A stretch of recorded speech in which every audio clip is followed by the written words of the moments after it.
రూ. 10 జీవో, రూ. 5 జీవోలు ఇత్తడు మన సినిమాలకి. ఒక్క అవినీతి కేసు పెట్టండిరా ఎవడన్నా పవన్ కళ్యాణ్ మీద. ఇప్పుడు అధికారంలో ఉన్నాడు గదా! రేపొద్దున మీరు అధికారంలోకొచ్చిన తర్వాతైనా, పలానా చోట పవన్ కళ్యాణ్ ఇంత అవినీతి చేశాడు అని ఒక్క కేసు పెట్టండి. దీనమ్మ నేను వదిలేస్తా పవన్ కళ్యాణ్ ఫానిజం చేయడం. నేను చేయను సపోర్ట్. కళ్యాణ్ కాదు. కళ్యాణ్ తీసుకున్న పోర్ట్‌ఫోలియోలో ఎక్కడైనా ఆ! డిపార్ట్‌మెంట్‌లో. ఎక్కడైనా ఫండ్స్ మిస్‌యూజ్ అయింది అని చెప్పి ఒక్కటి. రేపు ఈ 5 సంవత్సరాలు పోనీ 10 సంవత్సరాల తర్వాతైనా పోనీ మీరెప్పుడైనా వచ్చినప్పుడు, అలాంటి ఎలిగేషన్ ఒక్కటి పవన్ కళ్యాణ్ మీద చేయండి మీరు. నేను చెప్తున్నాగా నేను వదిలేస్తా పవన్ కళ్యాణ్‌ని. మావాడి క్యారెక్టర్ రా బాబు అది.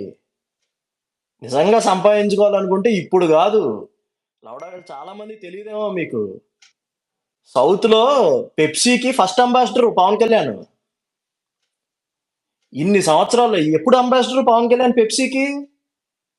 2000 సంవత్సరంలో అంబాసిడర్ పవన్ కళ్యాణ్. 24 ఏళ్ల ముందు. ఈ 24 ఏళ్లలో యాడ్ ఫిల్మ్స్, కమర్షియల్స్ చేసుంటే, మా వోడు ఈరోజు చెప్తున్నా టీఎఫ్ఐలో రిచెస్ట్ యాక్టర్ అయ్యేవాడు. ఏది చేయలా. జస్ట్ ఇదిగో ఒక చిన్న ఇది పలానాది వచ్చింది సాఫ్ట్ డ్రింక్స్ మంచివి కావు. దాంట్లో ఏవో పెస్టిసైడ్స్ ఉన్నాయి, ఇంకోటి ఉన్నాయి. టప్పని వదిలేసాడు అంతే కాంట్రాక్ట్. అదే కాదు ఈ రోజు దాకా చేయలే మళ్ళా ఏవి. ఎవరికి చేస్తాడు తెలుసా మావాడు? చేనేత కార్మికుల కోసం వాళ్ళ చేనేత వస్త్రాల మీద గురించి చేస్తాడు. వాళ్ళకుంటాడు బ్రాండ్ అంబాసిడర్ కింద పవన్ కళ్యాణ్. కార్పొరేట్ కంపెనీలకు కాదు. తప్పు కాదు. కార్పొరేట్ కంపెనీలకు ఉండొచ్చు.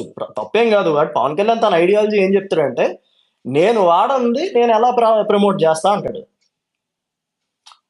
అంత కన్విక్షన్ ఉన్నోడు, అంత డబ్బులు వదిలేసినోడు పవన్ కళ్యాణ్ అనేవాడు ఎప్పటికీ చేయడు ఇలాంటి అవినీతి గాని, ఇంకోటి గాని. ఇప్పుడు నువ్వు దిగిపోగానే వస్తున్నాయి కదా నీ మీద 500 కోట్లు పెట్టి బంగ్లా కట్టుకున్నావనో, లేదంటే దీని అమ్మ జీవితం ఎగ్ పఫ్లకి ఎంత తినేసావనో, ఇలాంటి పవన్ కళ్యాణ్ అసలు ఎగ్ పఫే తిండు.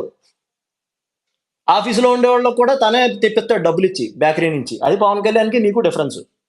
నువ్వు మహా అయితే మాక్సిమం నువ్వేం చేయగలవు అంటే రూ. 5 జీవో ఇవ్వగలవు. ఏక ఫరక్ పడదు. అర్థమైందా? మా కలెక్షన్ 10 కోట్లు తగ్గుద్ది అంతే. ఏక ఫరక్ పడదు. ఇదే ప్రొడ్యూసర్లు 10 కోట్ల కలెక్షన్ తగ్గుద్ది అని తెలుసు, బెనిఫిట్స్ వాళ్ళకి పర్మిషన్లు ఇవ్వడం తెలుసు, రూ. 5 జీవోలు ఇస్తాడని తెలుసు. ఇన్ని ఉన్నా కూడా అదే ప్రొడ్యూసర్లు క్యూ కట్టి నించుంటారు డేట్స్ ఎవరా నాయనా అని. అది ఆయన రేంజ్. పవన్ కళ్యాణ్ రేంజ్ అది. నువ్వు ఏం పీకో చెప్పు. అసలు పవన్ కళ్యాణ్ మార్కెట్ని డ్యామేజ్ చేద్దాం అనుకున్నావు. 2 ఎంతలు పెరిగాడు. 2 ఎంతలు పెరిగాడు పవన్ కళ్యాణ్. నువ్వు ఏమి పీకలేవు లిటరల్గా చెప్తున్నా నేను. ఎందుకంటే మంచోడిని తొక్కేయచ్చు. చిరంజీవి గారిని మీరు తొక్కేశారు చూసారా? మీడియా వాడి, ఇంకోటి వాడి, మీ నాయన వాళ్ళ హోటల్లో సోదాలు చేయించి. మంచోడిని తొక్కేయచ్చు, మొండోడిని తొక్కలేవు. మొండోడిని తొక్కేవంటే కాలు తీసేస్తాడు. పవన్ కళ్యాణ్ మొండోడు.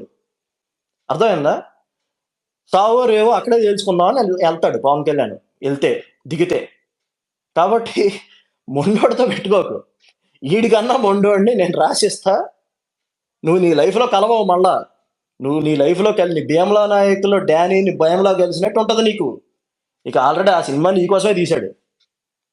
లేదంటే మలయాళంలో ఆడు ఎవడో చేసిన సినిమా మాకేం పని, నీకోసమే తీశాడు ఆ సినిమా. నువ్వు అసలు ఏంటి పవన్ కళ్యాణ్ అంటే ఏంటో నీకు చూపించడానికి తీశాడు అది. ఆ తర్వాత నీకు సినిమా రియల్ లైఫ్లో కూడా చూపించాడు. 11 వచ్చినాయి నీకు లాస్ట్కి ఆయనతో పెట్టుకొని. సో ఇది పవన్ కళ్యాణ్. కాబట్టి మాక్సిమం నువ్వు జీవో ఇచ్చుకోగలవు అంతే రేపు పొద్దున్న గవర్నమెంట్లోకి వచ్చిన. అంతేగాని అవినీతి అని చెప్పి వేలెత్తి చూపించలేవు పవన్ కళ్యాణ్.